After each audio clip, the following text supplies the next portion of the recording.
leen seen baax a tax ngeen def ko fii itam li ngeen di def yëpp seen baax a tax nous sommes dans un état laïque mënoon nga bon Tivaouane débrouillez-vous mais quand on voit ce qui s'est passé à Touba da ngeen def le même effort et soo gisee la délégation de Tivaouane bi nu demee Touba discours ban fa tenir ni mu rafete ak ni mu baaxee ak ni mu jubee ak ni mu dëppoo diine nga xam ni man loolu laa gëm Sénégal su amee jàmm ji mu am daje yooyu moo ko may parce que si daje yooyu ngay wane ni kenn du dóor sa dënnu ni yaa ko yore da ngay fekk kii si li muy def nga ñëw dimbali ka tagg ka wax ka ni ko waa góor continuer def loolu te man li ma gëm monsieur le ministre Sénégal su amee jàmm xew-xew yooyu moo ko may jàmm kon nag ñu ngi leen di sant bu baax a baax di la gërëm si sa responsabilité particulière en tant que ministre des cultes et ma persuasion est que c'est à cause des cultes que le Sénégal am situation bi mu am jàmm rek a fi am par rapport à la situation géopolitique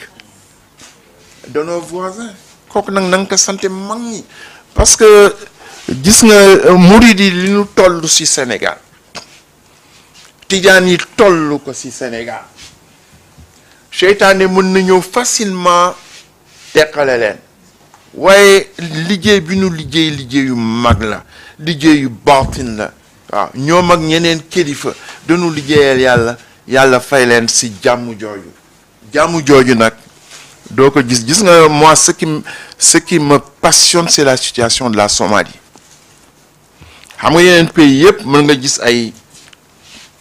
ethnie yu bokkul waaw comme Sénégal am na ay ethnie yu bokkul mais Somalie benn ethnie la am Somalie benn diine la am Somalie benn ngir la am ñoom ñëpp malikit lañu ñoom ñëpp jullit lañu amuñu à la Somalie amul ay tukulóor déedéet benn ethnie moo fa am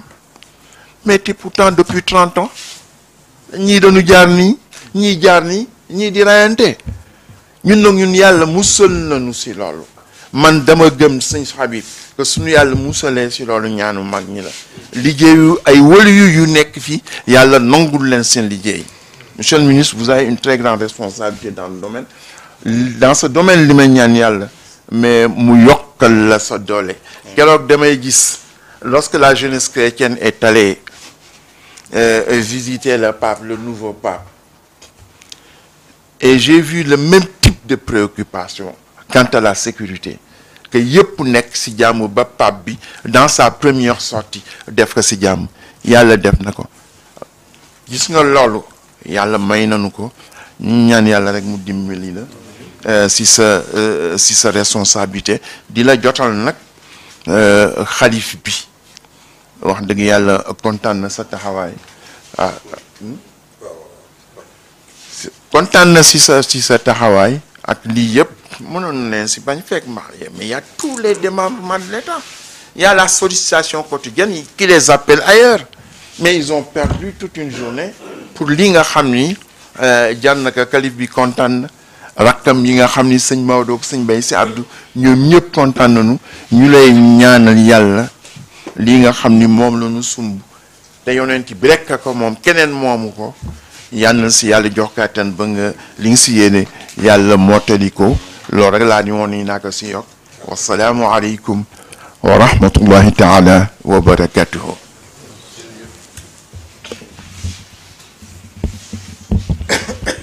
Merci Sëñ Mansour Sy Djamil. Notre modèle de vivre ensemble est un legs que nous ont laissé nos anciens et qu'il nous faut cultiver et renforcer. Et justement, nos grandes cérémonies religieuses sont souvent des moments où nous manifestons tous notre vouloir vivre commun. Nous renforçons par là notre cohésion nationale. Et la cohésion nationale, c'est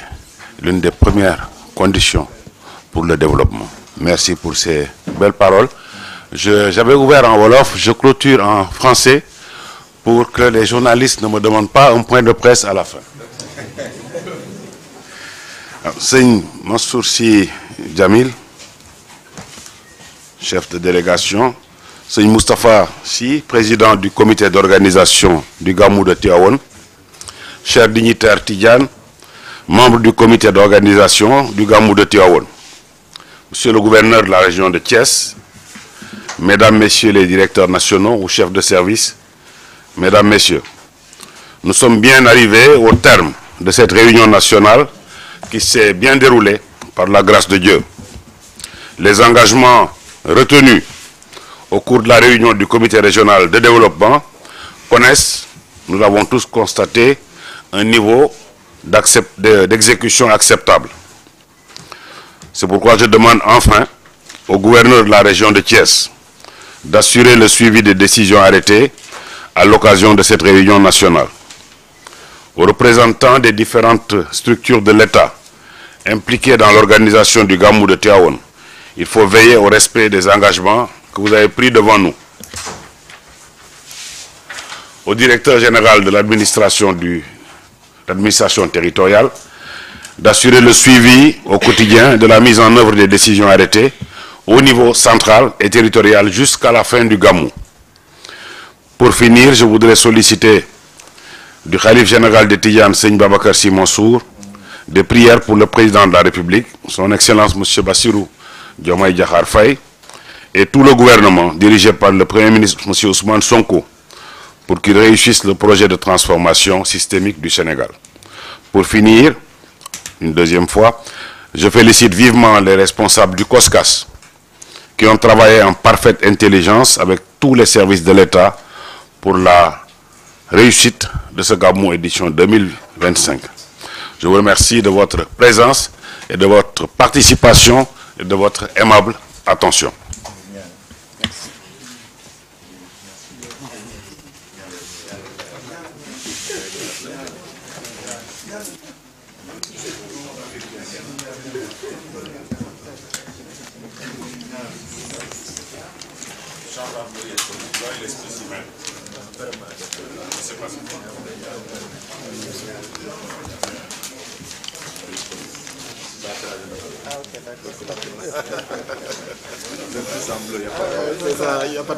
mbokk yi ñu ci ndigalul Serigne Mansour ñu jéem a tëj jataay bi gërëm le ministre ci turu xalifa bi ni mu ko waxee wax ministre ni ko njabootu xalifa bi yëpp teew nañu ci njiitalal Serigne Mansour Sy Djamil ak Serigne Moustapha Sy Al Amin ànd kook Serigne Cheikh Omar Sy Djamil ànd kook Serigne Maam Asi Rakam bu Seydi Djamil ànd kook Serigne Habib Sy bu xalifa bi bu Serigne Babacar Mansour ànd kook Abdoul Hamid Sy ànd kook Serigne Babacar Sy Cissé ànd kook Serigne Hadi Sy ànd kook Serigne jaam bii di wax di Mouhamadul Habib Sy Mansour ànd kook président COSCAS ak responsable jamaatu Nour as-Sinni bi nga xam ne ñoom ñooy saytu jumaa ji te kenn mënatul dem bàyyi leen gannaaw ñu ànd ak waa COSCAS ci liggéey bu rafet bi ak comité bi ñun ñëpp ñu àndandoo ñëw gërëm la sant la ci turu xalifa bi ci taxawaay bu rafet bi ak dalal bi ak liggéey bu rafet bi waaye itam sant sa gouverneur ci liggéey bi nga xam ni gannaaw yàlla ma nga dooree di ko sant muy sunu préfet Hadji Mamadou Gueye nga xam ni liggéey bi yëpp ci moom la doore mu yéegal ko ba ci gouverneur rafetal ko ba indi ko ci yow ñoom itam ñu ngi leen di sant sunu maire di ko jaale rakkam ji nga xam ni génn na àdduna barki démb di ko ñaanal yàlla xare ko aljanna di nuyu sunu jarbaat président conseil départemental waaye di nuyu chef de service yi fi nekk yëpp di la wax ni monsieur le ministre ñu ngi lay yóbbante nuyoo ci le président de la république ci turu xalif bi nga santal nu ko gërëmal nu ko santal ñu le premier ministre di la sant yow itam également ci sa taxawaay di la ñaanal yàlla mission bi yàlla na ko yàlla mottali di wax ni ñëpp ni leen gàmmu gàngoog na ñëpp ñëw ci jàmm te ànd ak yar ak teggin ak dal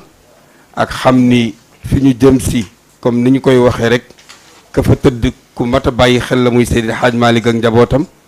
ki ñu koy defalit mu yonent sallallahu alayhi wa sallam ku mat a bàyyi xel la di ñaan yàlla yàlla indi ñëpp ci jàmm diggante bi ak boobu yàlla na fi yàlla def jàmm sëriñ bi itam yàlla may ko wér mu mën a teeru ay ganam ci jàmm moom ak ay rakkam yu tedd yee Seydil Hadj Malick ak sëñ Babacar Abdou sëriñ bi waxoon na itam ni bu ñu ñëwee nañ ndokkeel ci turam sunu wayjur wa ca Touba di Cerno Cheikh Muntaka ci màggal gi nga xam ni jóge nañ ci di ñaan yàlla lépp lu fa ñaan yàlla na ko yàlla nangu yàlla barkeel ko yàggal taxawaayam di invité waa jàngu bi di invité Sénégal yëpp di leen wax ni Tiwaawan ñëpp la sëriñ bi nee na mi ngi invité ñëpp di gërëm ñëpp di ñaan yàlla yàlla barkeel di itam fàttali rek te it di massawu ñi nga xam ni wax dëgg yàlla ñoo loru ci biir mbënd mii nga xam ni taw bii ñu nekk am na kër yoo xam ni boo fa demee tey sa yaram dafay daw ndax inondation ak fu mu mën a dal ci Sénégal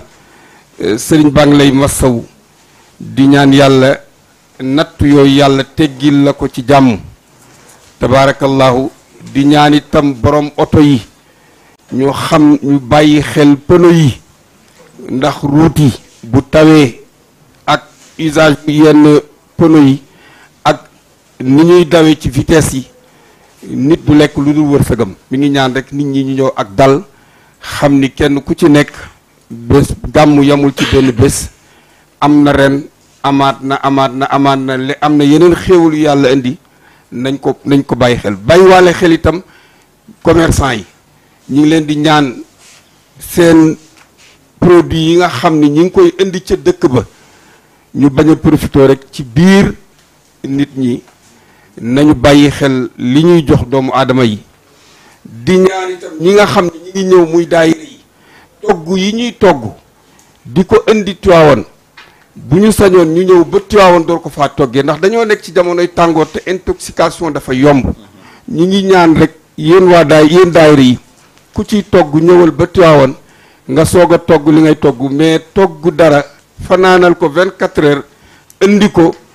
mën nga koo jiiñ commerçant wala kenn fekk yow mi ko togg la yooyu yëpp ci wàllu sécurité la te bu ñu sañoon ñëpp ñëw ci jàmm delluwaat ci jàmm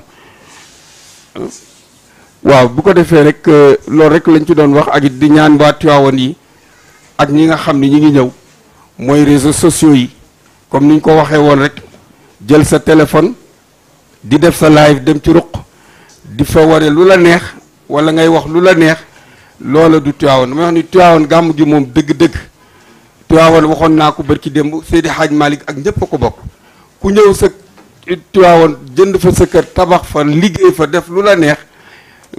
gàmm sa gàmm bu la neexee lu la neex nga def ko fa waaye nag gàmm moom dëgg-dëgg li maam El Hadj Malick waxoon rek naafila yu doy jàng alquran julli ci yonent bi loolu mooy gàmmu waaye lekk lu neex tëdd fu sedd sañse def yëfu ndaw kundaa yooyu moom nañ ko bàyyi gouverneur rek ñi mu àndal barakallah macha allah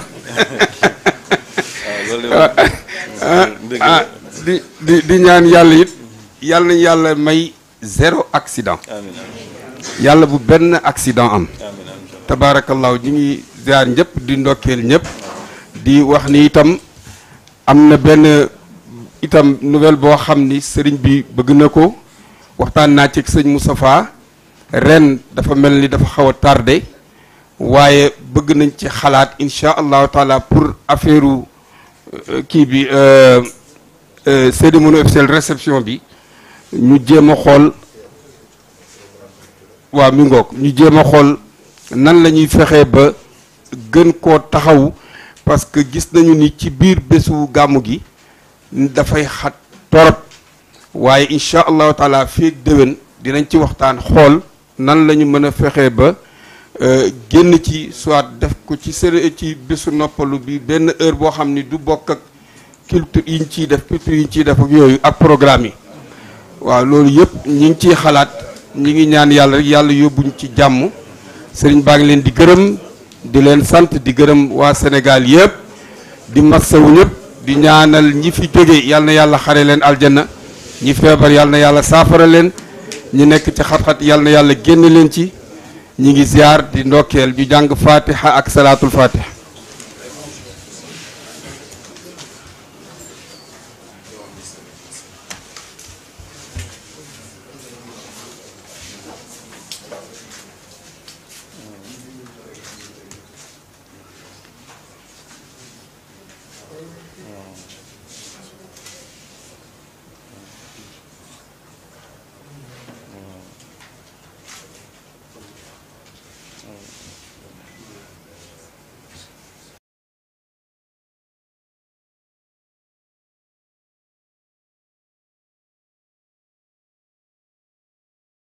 تعاظم ذاتك عن المثال والشريك والنظير والصحابة والوزير فأنت الحق أبدا والصمد في حياتك الأبدية فانبسطت الحياة من حياتك فأنت باقي فلك البقاء بعد فناء المخلوقين كما لك البقاء ولعبادك الفناء كما لك البقاء ولعبادك الفناء كما لك البقاء اللهم صل على سيدنا محمد صلاة تنجينا بها من جميع والآفات وتقدرنا بها جميع الحاجات وتطهرنا بها من جميع السيئات وترفعنا بها عندك أهل درجات وتبلغنا بها أقصى الغايات من جميع الخيرات في الحياة وبعد الممات إنك على كل شيء قدير إن الله وملائكته يصلون على النبي يا أيها الذين آمنوا صلوا سبحان ربك رب العزة عما يصفون وسلام على المرسلين وقرع باب الغير يا ربي لم يفد لذاك صرفنا نحو بابك وجهتي وبين يدي مولاي ما زلت واقفا ظليلا حاقدا